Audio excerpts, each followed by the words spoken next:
যশোরের শার্শা উপজেলায় এবছর ইরি বোরো ধানের বাম্পার ফলনের সম্ভাবনায় উচ্ছ্বসিত কৃষকেরা। দিগন্তজোড়া সবুজ ধানক্ষেত আর অনুকূল আবহাওয়ায় স্বপ্ন দেখছেন ভালো ফলনের। শার্শা প্রতিনিধি ইকরামুল ইসলামের পাঠানো তথ্যচিত্রে বিস্তারিত ডেস্ক রিপোর্টে। দিগন্তজোড়া সবুজে মোড়া শার্শার মাঠ, ইরি বোরো ধানের খেতে দুলছে কচি শীষ। বাতাসের সঙ্গে দোল খাওয়া এই সবুজ যেন কৃষকের স্বপ্নের প্রতিচ্ছবি। চৈত্রের তপ্ত দুপুরেও থেমে নেই কৃষকের ব্যস্ততা।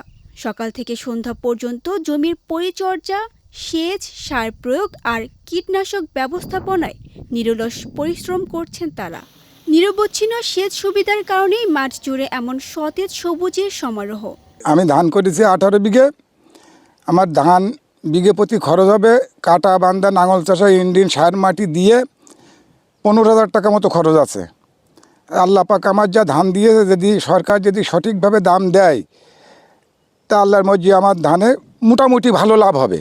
আমি 4 বিঘে ধান করেছি। আল্লাহর রহমতে আমার ধানগুলো খুবই ভালো। আল্লাহ যদি সেরকম ভালো সুস্থভাবে গুছোতে দেয় তা বাম্পার ফলন পাবো। আর সরকার যদি সেইভাবে দাম দেয় তা দামও আল্লাহর রহমতে ভালো পাবো।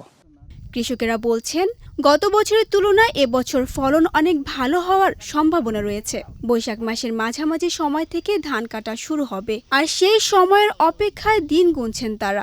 আল্লাহ দিলে এবছরে আনার বছর এই বছর ধান ফার্স্ট মাঠের মধ্যে। আর আল্লাহ যদি সেইভাবে যদি সরকার যদি দাম দিয়ে যায় তাহলে মনে কর বাম্পার চাষিদের।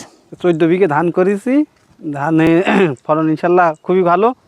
তা সরকার যদি দাম দেয় তাহলে মনে করো লাভবান হতে পারবো। উপজেলা কৃষি বিভাগের তথ্য অনুযায়ী চলতি মৌসুমে 23,435 হেক্টর জমিতে বোরো ধানের আবাদ হয়েছে, যা লক্ষ্যমাত্রার চেয়েও বেশি।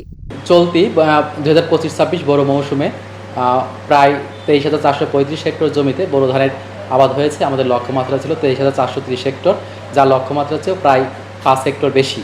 এবং গত বছর 2024-25 অর্থ বছরে আমাদের 23,411 হেক্টর জমিতে আমাদের বোরো ধানের আবাদ হয়েছিল। এবছর আবহাওয়া অনুকূলে থাকায় বোরো ধানের আপাতত আমরা ভালো ফলন পাবো বলে আমরা আশা করছি।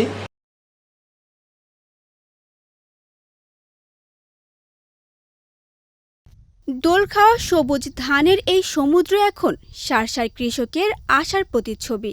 অনুকূল আবহাওয়ায় আর নিরবচ্ছিন্ন সেচে বাম্পার ফলনের স্বপ্ন দেখছেন তারা। এই ফসল ঘরে তুলতে পারলেই ঘুরে দাঁড়াবে গ্রামীণ অর্থনীতি, এমনটাই প্রত্যাশা সবার। বিজয় টিভি ডেস্ক রিপোর্ট।